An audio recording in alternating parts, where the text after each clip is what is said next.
Hey guys, it's Jan, Not a Real Farm. So we had a really quiet Christmas. You can see that it's really snowed on top of the dome now. It's sort of covered in some of the triangles. And it's actually really cool when it starts falling off the roof. You can see here that some of it started to fall, some of the snow. Actually, it's a pretty nice temperature in here right now. Everything seems to be pretty good. You can see where the snow is actually piling up around the bottom of the dome.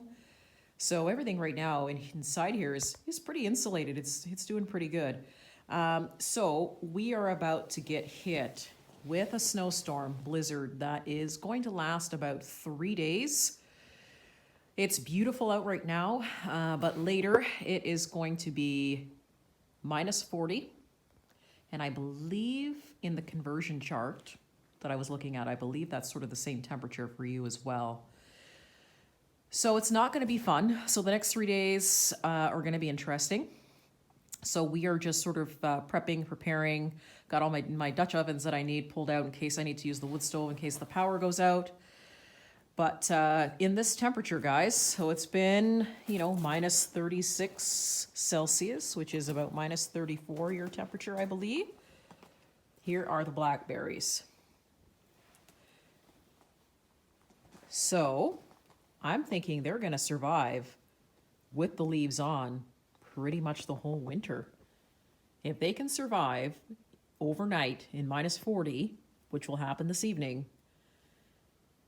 and it'll probably be like that for a couple of days, then I'm going to say these leaves, they'll probably fall off and regenerate again, of course, in the springtime, but I'm going to say these blackberries are not going to lose all of their leaves if they can survive the cold temperatures that we've had over the last few days. And that's day after day after day. There's no break now in the cold and the temperatures. So I wanted to share this with you guys because I think for the longest time we were under the impression that in certain zones you could not grow a certain amount of food just because of your zone and where you were. But I think that now with the changing weather and the environment, I think that we're able to start to experiment and maybe grow things in the zones that, like my zone, where they say, hey, you can't grow these, you can't grow that. I think you're able to start to experiment now and really try to grow things in your zone that you were never able to grow before. I've definitely noticed a weather change here. We were very warm right up until pretty much the end of November. I think I showed the video, I got a frost.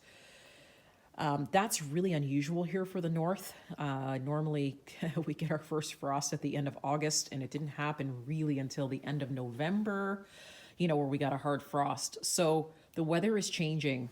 You can see here that the leaves are not happy. Chances are these are going to fall off. You can see where they've started to change color. But for the most part, all of these leaves here are still hanging on. And they haven't frozen. They're still pliable. And I think I'm focused on so much like when I come in here with the blackberries, because these blackberries are not meant for my zone. These were never supposed to survive in a certain temperature.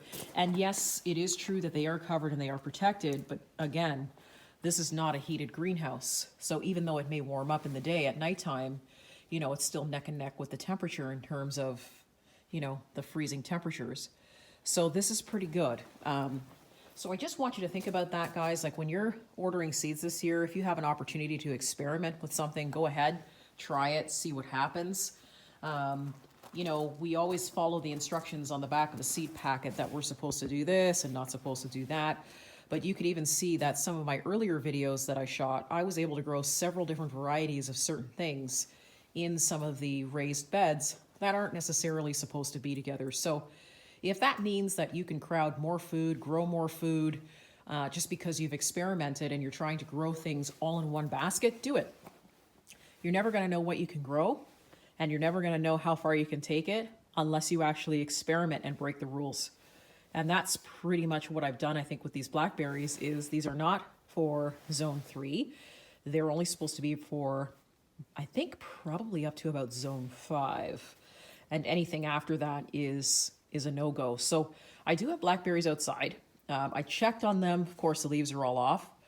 but I did a little snippet and they are still alive as well. So let's see what happens over the winter. We haven't necessarily hit the coldest part of it yet, but I just want everybody to think about that this year when they get their seed catalogs. Try and experiment with something that you've never experimented before. I mean, after all, that's what gardening's all about, is just trying out new things and seeing what works and what doesn't. You know, just because somebody writes it on the back of a seed packet doesn't mean we can't experiment with it and see what happens. So this is just an example of just trying something I didn't even think would work. And so far, so good. Now, granted, like I said, they are in a greenhouse, they are protected, but it is unheated. So give something a try that you haven't tried before. Guys, Christmas was awesome. A couple of days actually before Christmas Day, I ended up getting 3 seed catalogs in the mail. And that's for ordering for 2022, and they're already taking orders, and that includes for trees and fruit trees and all kinds of different things. So if you have the opportunity over the next week or so, if you're home or have, you know, an opportunity or get a seed catalog, maybe try ordering a little bit earlier this year. But so far, this experiment is going super well. And there are some exciting things that are going to be happening here in the Dome this spring, so stay tuned. So just wanted to share a quick little garden minute with you. I apologize for going on and on. I just wanted to let you know that everything's going well in here. If you don't hear from me, it's probably because I'm snowed in. So I hope everybody had a fantastic Christmas. Please keep in touch, notarealfarm@yahoo.ca, and also check out the Etsy store, notarealfarm.etsy.com, for more. Anyways, guys, hope everybody is doing really well. See you soon.